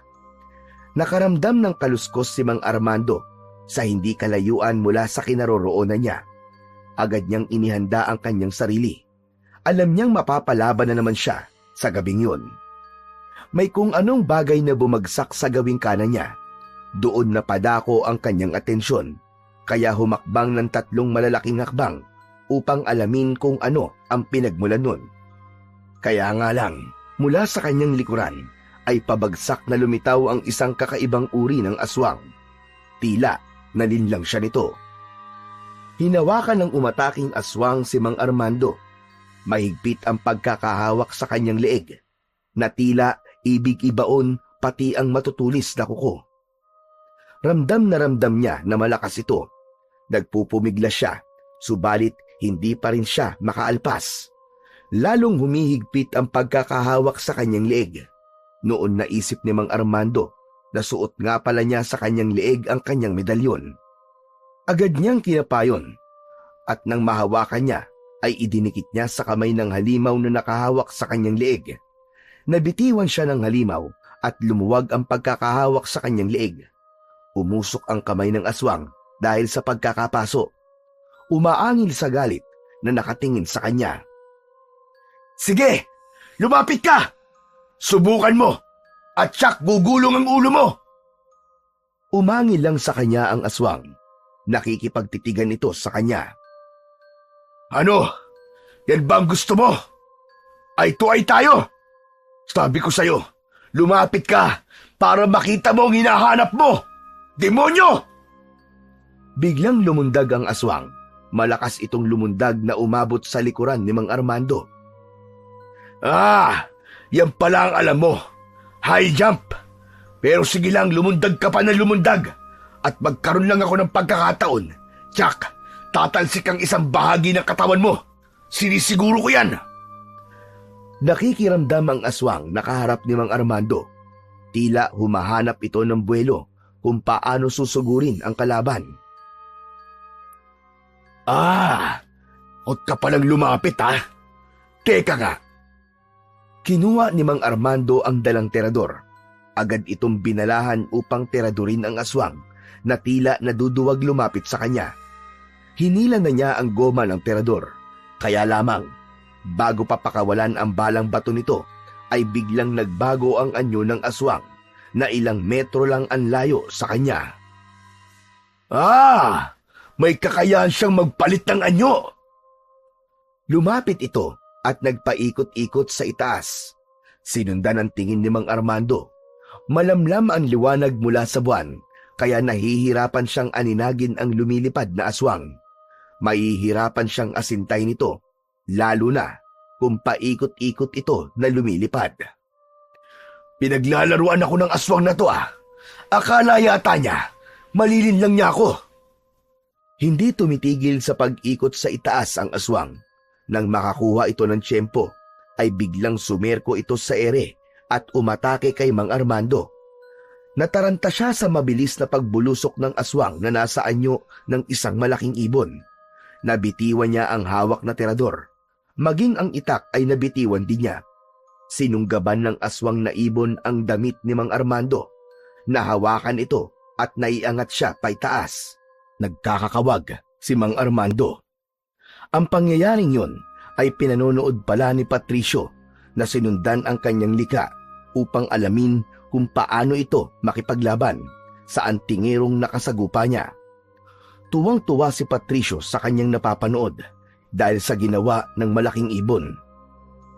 Sige, ganyan nga, Wizardo. Itaas mo pa ang antingero at pagkatapos ay ibagsak mo ng malakas. Tignan ko lang kung hindi magkalasog-lasog ang katawan niyan. Samantala, patuloy na inililipad pa itaas ng aswang si Mang Armando, gaya ng ibig mangyari ni Patricio. Pagkatapos na ilipad ng mataas ang antingero ay binitiwan nga niya yun.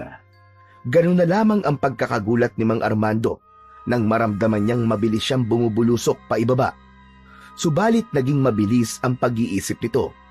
Agad na hinagilap ang suot na medalyon, kasabay ang mabilis ding pag-usal ng orasyon.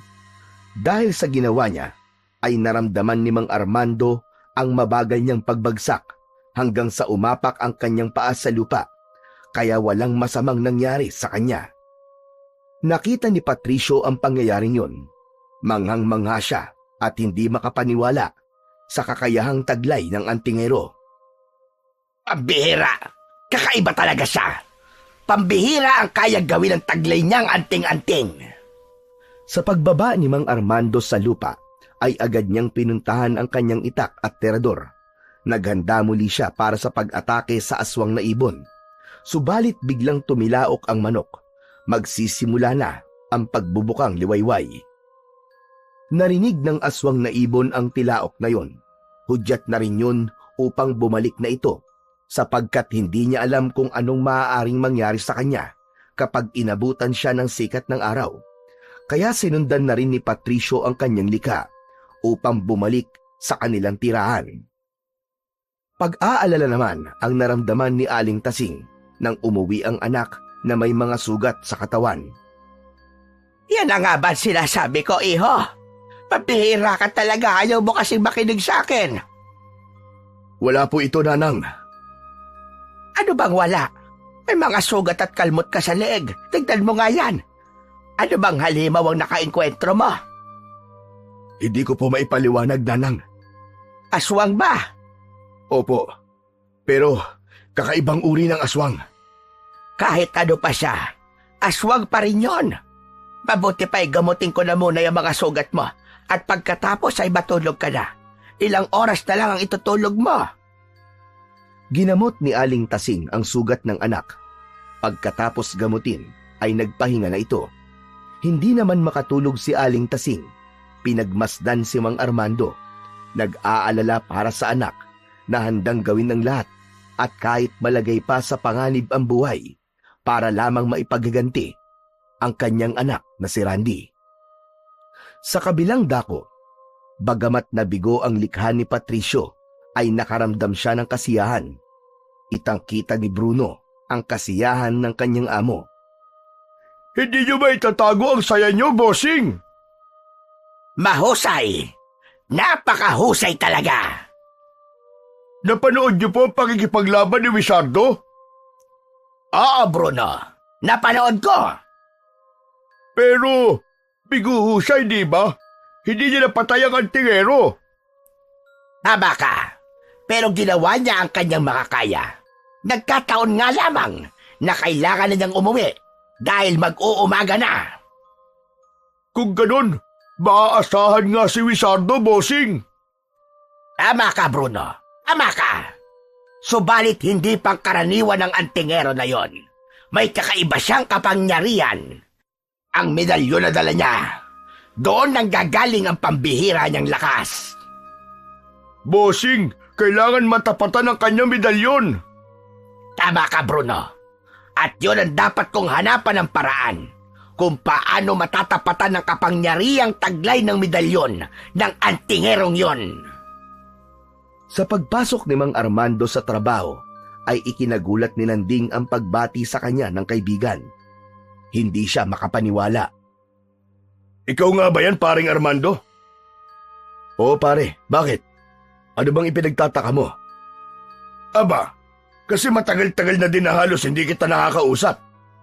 Mas gusto mo kasi nag-iisa ka eh. Pasensya ka na pare. Mas gusto ko kasi ng mga sandaling yun na mapag-isa. Pero ngayon, okay na ako pare. Tanggap mo na ang pagkawala ni Randy. Yun ang bagay na mahirap pa rin tanggapin pare. Pero kahit paano, ay unti-unti nang lumuluwag ang dibdib ko kapag naaalala ko nangyari. Teka. Ano nga pala nangyari sa leeg mo? Bakit may nakabalot na tela? May mga sugat ka ba? Wala ito pare. Allergy lang. Kaya binalutan ko ng tela. Ginagamot ko na. Kaya mawawala na rin ito. Siya nga pala, Armando. Alam mo na ba yung balita? Hindi pa rin nawawala ang aswang dito sa baryo at mas nadaragdagan pa mga biktima. Huwag ka mag-alala pare. Mauubos din sila. Ano? Teka, bakit mo nasabi yan? Paano sila mauubos? Basta pare. Sige na. Simulan na natin ang pagtatrabaho at marami pa tayong lilinisin. Napakamot na lamang sa ulo si Nanding. Subalit nakadama siya ng kasiyahan dahil bumalik na ang dati niyang kaibigan. Nakikipag-usap na uli ito sa kanya at hindi gaya ng dati na madalas tulala at gusto'y nag-iisa. Samantala, gamit ang talino at kapangyarihan galing sa kadiliman, ay hinarap ni Patricio ang kanyang likha na si Wizardo. Gaya na nakita niya nang mapalaban ito, ay may kakaibang kakayahan ang antingero, kaya kailangan maisangkap din niya kay Wizardo ang lakas na makakapantay dito. Kailangan sa muli niyong paghaharap ng antingero na yon ay matitiyak mo na ang kanyang kamatayan, Wizardo. Nakatingin lang si Wizardo kay Patricio. Tanging paggalaw lang ng mata at pagtango ang naging sagot bilang pagpapahayag na nauunawaan niya ang sinabi ng kanyang amo. Ikaw ang inaasahan ng ating grupo na siyang makakatalo sa antingero na yon. Kaya bago pa maubos sa mga aswang nakalahi natin, ay dapat siya na ang maunang mawala.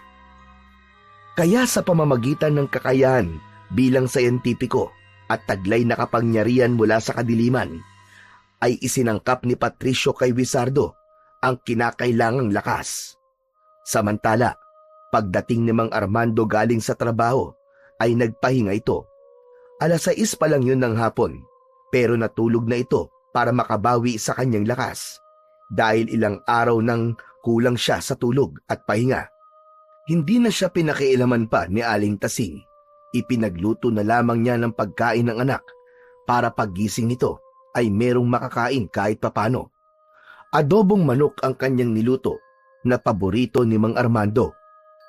Nang magising si Mang Armando, 10:00 na yun ng gabi. Nakaramdam ng gutom kaya tumuloy na siya sa kusina upang kumuha ng makakain. Pagbukas niya ng kasirola para kumuha ng ulam, ay agad niyang naamoy ang masarap na adobo na luto ng kanyang ina. Nakaramdam ng lungkot si Mang Armando dahil ang kanyang anak na si Randy ang agad na pumasok sa kanyang isip. Katulad niya, ay yun din ang paboritong ulam ng namatay niyang anak. Kumuha siya ng 2 hiwa ng karning manok at nilagyan ng konting sabaw ang kanin na nasa plato. Habang kumakain siya, ay hindi pa rin maalis sa isip niya si Randy. Bawat subo niya sa pagkain ay naaalala niya ang kanyang anak. Ang pagkain ng adobo ang nagiging bonding nila noon. Nagkwekwentuhan sila habang magkasabay na kumakain. Papaubos na ang pagkain ni Mang Armando nang may pumatak sa kanyang kamay. Luha yun mula sa mga mata niya. Hindi niya namalayan na lumuluha na pala siya habang naaalala ang ilang masasayang araw na kasama niya pa ang kanyang pinakamamahal na anak. Muli ay nagdulot yun ng kirot sa kanyang dibdib. Matatanggap man niyang wala si Randy, subalit ang kirot ay hindi na maaalis sa damdamin niya. Mananatili yun sa tuwing may isip niya ang pagkawala ng kanyang pinakamamahal na anak. Pagkatapos kumain, ay saglit na nagpahinga si Mang Armando at tumuloy na ito sa kanyang kwarto. Humarap sa isang tila altar na nasa loob ng kanyang silid. Naroon ang mga armas na ginagamit niya sa pagiging manunugis ng aswang. Hinawakan niya ang kanyang medalyon na may mutya ng puso ng saging at itinaas yun sa kalumuhod. Yumuko siya at ipinikit niya ang kanyang mga mata. Muli ay umusal siya ng isang orasyon.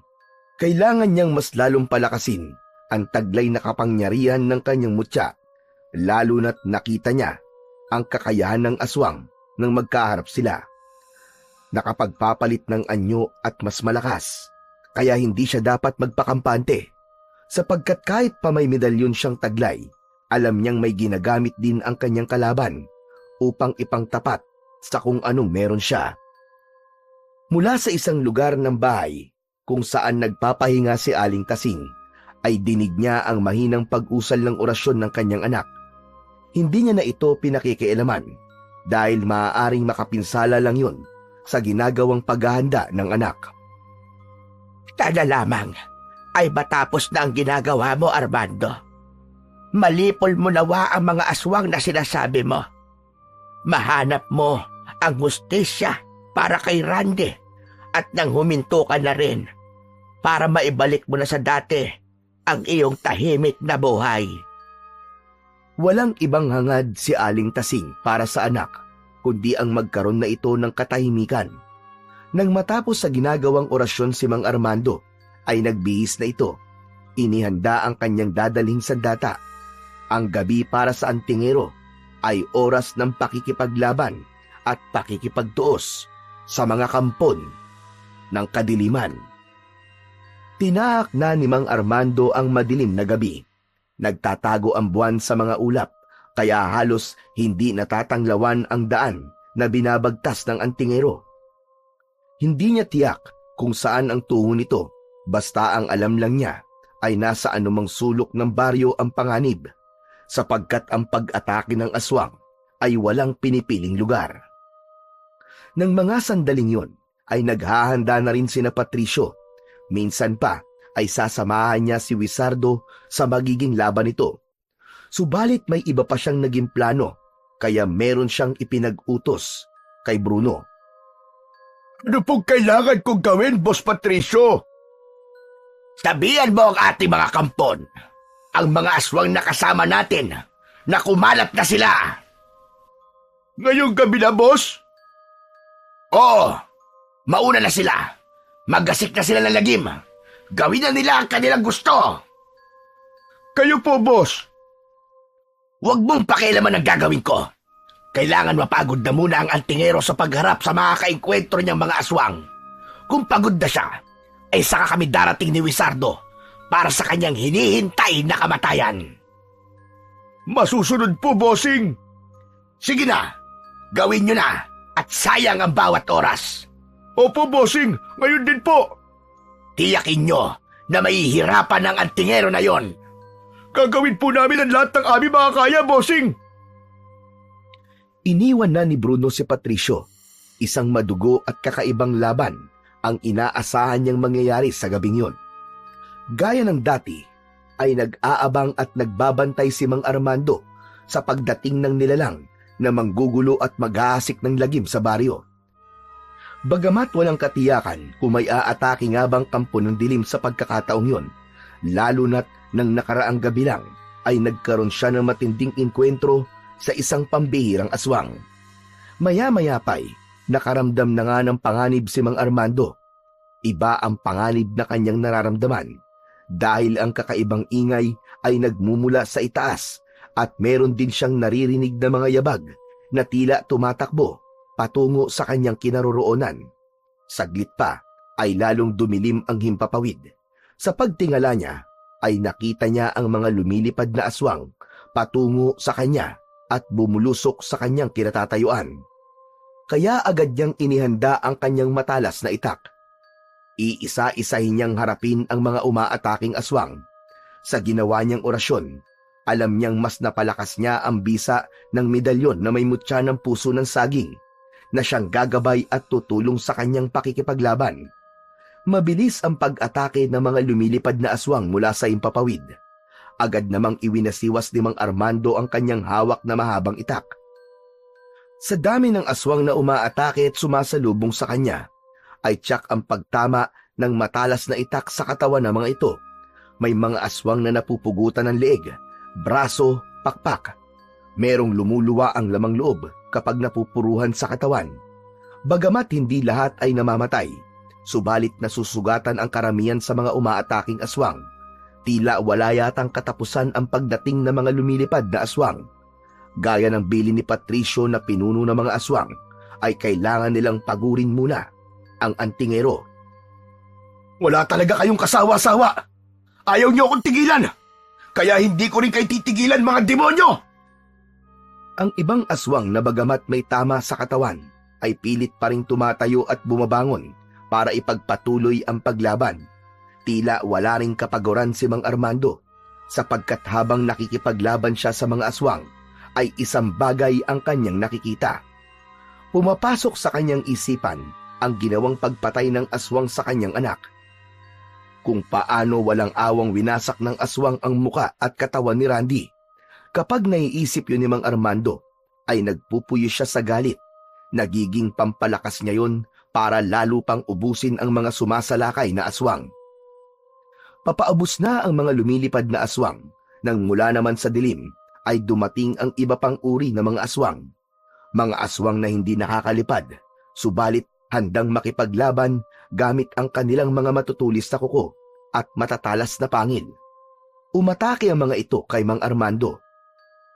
Talagang hindi kayo maubos-ubos, ha? Ano ba to? Second batch? Talagang ginagalit niyo akong mga damuho kayo! Inisa-isa ni Mang Armando ang iba pang mga uri ng mga aswang na umatake sa kanya. Mas malalakas at matatapang. Ang bawat pag-atake ay sinasabayan ng malalakas na angin na nakakabingi. Ang sakit nyo sa tenga, mga hayop kayo! Akala nyo, madadaan nyo ako sa pag-angil-angil nyo? Bawat hataw, bawat taga na ginagawa ng antingero ay humihiwa at nagiiwan ng malaking sugat sa katawan ng mga halimaw. Kaya naman, maging siya man ay halos naliligo na rin sa dugo.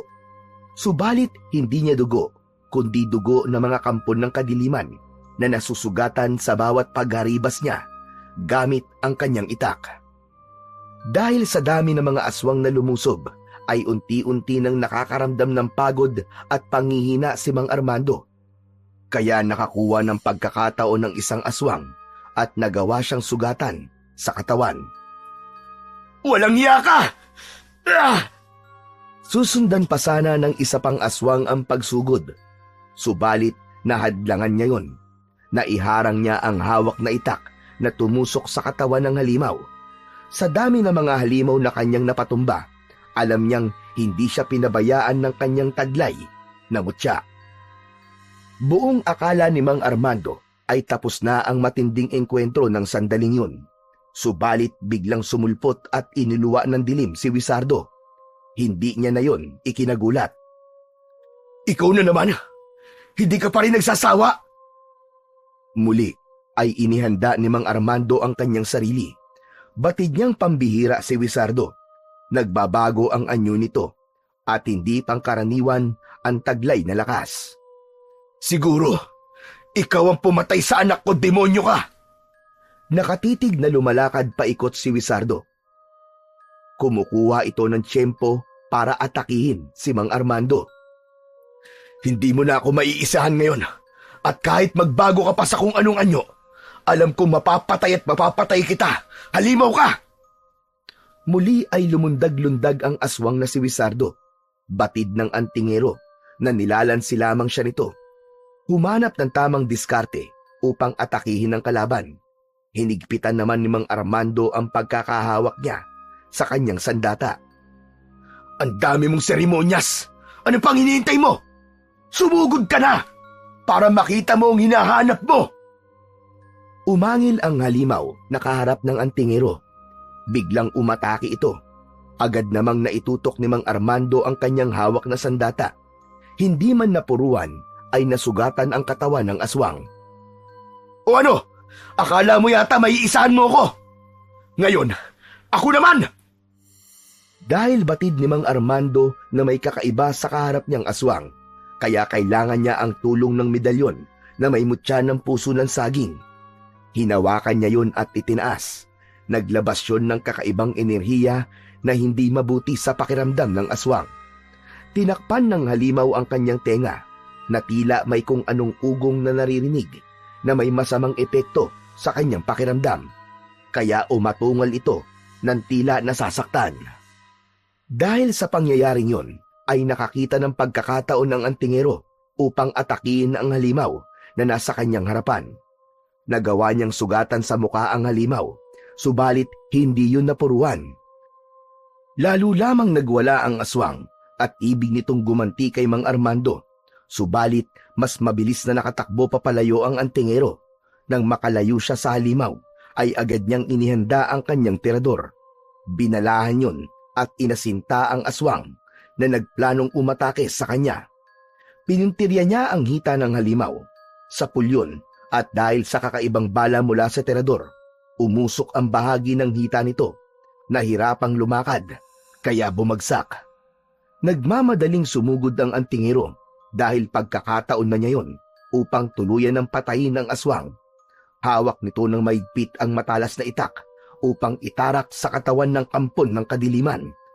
Subalit sa paglapit ng antingero ay bumuka ang bibig ng aswang at mula sa bibig nito ay bumuga ng malagkit na laway sa mukha ng antingero. Mabaho at nakakasulasok ang amoy ng laway nito. Halos bumaliktad ang sikmura ni Mang Armando. Pinunasan niya ang kanyang mukha ng suot niyang damit para alisin ang malagkit na laway na ibinuga ng aswang. Subalit matindi ang amoy nito na tila nakakapit at nakakasira sa konsentrasyon ni Mang Armando. Hirap pa ring makatayo ang halimaw, kaya may pagkakataon pa rin ang antingero upang atakihin ito at itarak sa katawan ang kanyang matalas na itak. Subalit bago pa maitarak yun ng antingero, ay isang aswang ang biglang sumugod sa kanya. Yun ay walang iba kundi si Patricio na nasa anyo ng isang mabangis na aswang. Ako ngayon ang harapin mo, antingero! Aba, at nagkakampiyan pa talaga kayo ha? Nahawakan ng sumugod na aswang ang braso ni Mang Armando na may hawak na itak. Susunggaban ng aswang upang kagatin ang gawing leeg ng antingero. Agad yung sinakmal ng aswang na hindi napansin ang medalyong suot nito. Kasama sa nasakmal ng aswang ang suot na medalyon na may mutya ng puso ng saging. Umatungal ang aswang dahil umusok ang bunganga nito. Lalong nagwala sa galit, subalit ang pag-usok na tila nasusunog ay nagpatuloy. Hanggang unti-unting tila naagnas ang bibig ng aswang. Kaya tumakbo itong papalayo, subalit habang lumalayo ay kitang-kita ni Mang Armando ang pagkahulog ng naaagnas na laman mula sa katawan nito. Matindi ang naging epekto sa katawan ng aswang, ang pagkakakagat nito sa medalyon. Ngayon naman ay binalingan ni Mang Armando ang halimaw na hirap pa ring makatayo dahil lubhang napinsala ang mga hita nito. Huwag ka na magpumilit na tumayo. Impakto ka.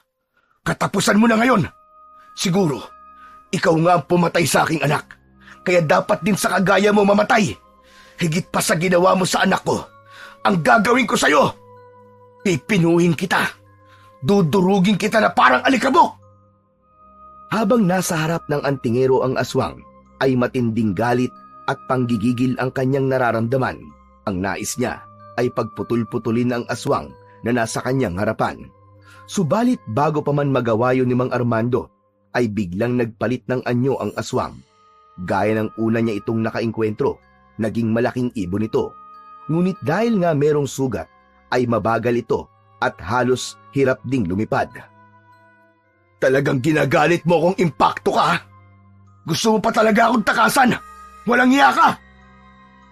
Gamit ang kanyang tirador, ay inasinta ang malaking ibon na hirap sa paglipad at dumapo sa isang puno. Hindi ka na makakalayo ngayon, impakto ka! Nasapol ang malaking ibon. Mula sa dinapuang puno ay bumagsak ito sa lupa. Kasunod nun ay nawalan din ng malay. Alam kong hindi ka patitigil, kaya kailangan ko ng pagpira-pirasuin ng katawan mo. Bago pa simulan ni Mang Armando na pagpira-pirasuin ng aswang na naging malaking ibon, ay pumailan lang ang tunog ng tilaok ng manok. Yun ang hudyat na magbubukang liwayway na. Napansin ni Mang Armando ang pagbabago sa itsura ng aswang na nais niyang pagputol-putulin. Nagbabago ang anyo nito sa pagiging isang tao. Hindi na muna itinuloy pa ng antingero ang pagputol-putulin ang halimaw. Nagka-interes siyang makita ito kapag bumalik na sa tunay na anyo. Alam din niya, kapag nasa tunay nitong anyo ay hindi na magiging malakas ang halimaw na yon. Hindi katulad ng nasa inyo siya ng isang aswang. Nagsimula ng sumilip ang araw, hanggang sa bahagyang masinaga ng sikat ng araw ang aswang, na noon ay patuloy sa pagbabago ng itsura. Halos hindi inaalis ni Mang Armando ang pagkakatitig sa aswang na nagbabago ng anyo. May kaba siyang naramdaman na nasundan ng pagkagulat.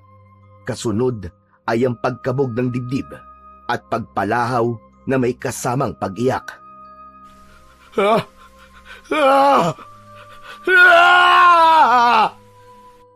Kitang-kita ni Mang Armando ang kabuuan ng aswang na bumalik sa pagiging isang tao. Hubot-hubad ito dahil ang aswang na pinagplanuhan niyang patayin at pagputol-putulin ay ang kanyang anak na si Randy na inakala niyang patay na. Naging aswang ang kanyang anak. Ito pala ang naging likha ng scientificong si Patricio. Ginamitan ng talino at kapangyarihan upang gamitin sa kanyang misyon. Dahil nais ni Patricio ay lumikha ng malalakas na uri ng aswang na gagamitin niya sa kanyang mga plano, kaya humanap siya ng kalalakihan na nasa kabataan upang maging eksperimento. Si Randy nga ay isa sa una niyang naging biktima. Ang kanyang unang likha na dadaan sa masusing eksperimento. Ibig sabihin ay hindi bangkay ni Randy ang nakita ni Mang Armando na naging biktima ng aswang. Hindi kasi ito makilala dahil wasak ang mukha nun. Ito ang lalaking nagnakaw ng gamit ni Randy, kaya ang bag nito ang nakitang gamit katabi ng bangkay ng lalaki na pinatay ng aswang. Bagamat hindi batid ni Mang Armando ang lahat ng pangyayari, ang tanging mahalaga sa kanya ngayon ay buhay ang kanyang anak. Nagkamalay ito na nakatingin sa kanya. Niyakap ito ng mahigpit ni Mang Armando habang umiiyak. Randy anak, salamat. Salamat at buhay ka. Buong akala ko'y iniwan mo na ako. Ngayon kahit ano ka pa anak, kahit ano pa nangyari sa'yo, tatanggapin kita dahil anak kita at mahal na mahal kita. Subalit tila hindi nagustuhan ni Randy ang pagkakayakap ng ama. Buong lakas itong itinulak. Anak, ano ba problema mo? Nagagalit ka ba sa akin? Ako ito, ang itay mo. Anak, ako ang tatay mo. Napansin ni Mang Armando ang tila blankong reaksyon ni Randy. Oo nga't may mga tampuan din sila ng anak, pero iba ang pagkakataong yun. Tila hindi siya kilala ni Randy. Hindi rin ito nagsasalita. Kaya inalis ni Mang Armando sa kanyang leeg ang suot na medalyon at isinuot yun sa kanyang anak. Pagkasuot ng medalyon ay nagkikikisay si Randy na tila nahihirapan. Nakabukas ang bibig, subalit walang tunog na lumalabas doon. Subalit hinayaan lang yun ni Mang Armando. Saglit pa ay tumahimik ito na tila nawalan ng malay. Nakita ng antingero ang tila itim na usok na lumabas sa katawan ni Randy. Pumailan lang ang itim na usok hanggang sa tuluyan na itong nawala. Saglit pa ay nagkamalay na muli ang binata. Sa pagkakataong yun ay nakatingin ito sa kanya. Kasunod ay ang biglang pagyakap ni Randy ng mahigpit sa kanyang ama na umiiyak na parang isang batang paslit. Itay! Itay! Itay ko! Randy, anak! Itay! Itay, sorry! Sorry po, patawarin niyo po ako, Itay! Patawarin niyo po ako! Anak ko! Anak! Nanuot sa damdamin ni Mang Armando ang katagang binitiwan ni Randy. Tumagos sa puso niya ang ginawa nitong paghingi ng tawad na narinig niya sa kauna-unahang pagkakataon. Lalo lang bumuhos ang luha sa mga mata ng isang ama. Lumuwag ang pagkakayakap ni Randy sa kanyang ama. Patuloy pa rin ang pag-agos ng luha sa mga mata nito. Marami po ako naging kasalanan sa inyo, Itay. Nang umalis po ako ng bahay, marami po ako na-realize kung paano ako naging pasaway na anak. Nagawa ko pa kayong ipagkaila dahil ikinahiya ko po kayo. Hindi ko nagawang pahalagahan ang mga pagsasakripisyo niyo sa akin. Kayo na ginagawa ang lahat para sa akin. Kinakaya kahit na anong bigat ng buhay. Ibig niyong ibigay ang pinakamainam na buhay para sa akin. Pero sumbat at paninisi pa ang naiganti ko sa inyo, Itay. Patawarin niyo po ako. Napakalaki po ng naging kasalanan ko sa inyo, Itay. Patawad po. Tatay mo ko, anak. At lahat ng para sa ikabubuti mo. Lahat ng para sa ikagagaan ng buhay mo. Handa ko gawin at ibigay sa iyo, anak. Kung kailan po uuwi na sana ako, pagkatapos kong ma-realize sa mga pagkakamali ko. Saka naman po may kumuha sa akin. Dinala po ako sa isang malaking bahay. May itinurok po sa akin at wala na po ako matandaan. Kalimutan mo na yun, anak. Ano man ang ginawa sa iyo, ang mahalaga nandito ka na. Nagbalik ka na, anak. Buhay at isang bagong Randy. May dahilan kung bakit hindi ipinahintulot ng may kapal. Natuluyan ako mapahamak, Itay. Tama ka, anak. Tama ka. Dahil kailangan magkasama pa tayo. At makahingi po ako ng tawad sa inyo. Dahil hubot-hubad si Randy ng pagkakataong yun, hinubad ni Mang Armando ang suot na t-shirt upang magamit ng anak. Sa pag-uwi ni Mang Armando at Randy ay naghihintay si Aling Tasing sa harap ng bahay. Nanlaki ang mga mata nito at hindi makapaniwala sa kanyang nakita. Randy! Randy, apo! Abay, ikaw nga ba yan? Opo, nanang. Buhay po ang apo nyo. Abay, teka! Teka! Ano nangyari yon? Ang sabi mo, patay na ang apo ko. Pinatay siya ng aswang. Ang mahalaga po, nanang, buhay po ang apo nyo at magkakasama-sama na ulit tayo. Hindi na nagsalita pa si Aling Tasing. Napag-isip-isip niya na tama ang anak. Kahit ano pa ang mga nangyari, hindi na yon ang importante. Sa pagbabalik ni Randy sa bahay ng gabing yon, ay hindi makatulog si Mang Armando. Habang nahihimbing ang anak, ay pinagmamasdan niya ito.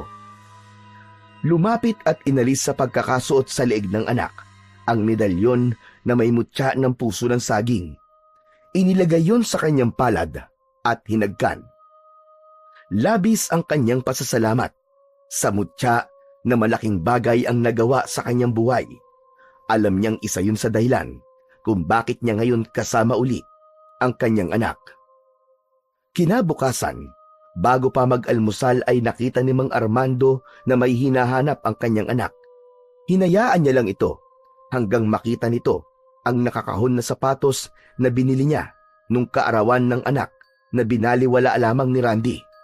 Binuksan ng kahon at isinuot yun. Saktong-sakto sa kanya ang sukat nito. Tumayo si Randy at lumundag-lundag na suot ang sapatos. Naramdaman ni Randy na lumapit sa kanya ang ama. Tay, ito po ang pinakamagandang regalo na natanggap ko. Dahil alam ko po kung anong pagtitiis ng gutom at paghihirap ang ginawa niyo, mabili lang po ito. Tay, salamat po.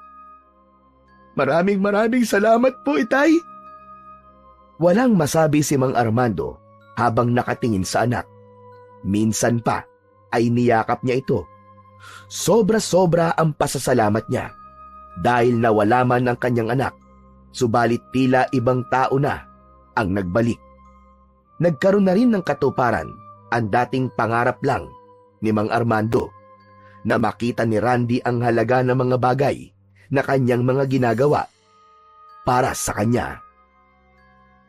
Ang pagsubok sa ating buhay ay hindi natin maiiwasan.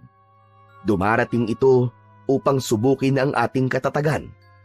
Kaya sa bawat pagsubok na makakasagupa, magpakatatag at lumaban. Dahil ang pagtatagumpay ay laging nakaabang lamang.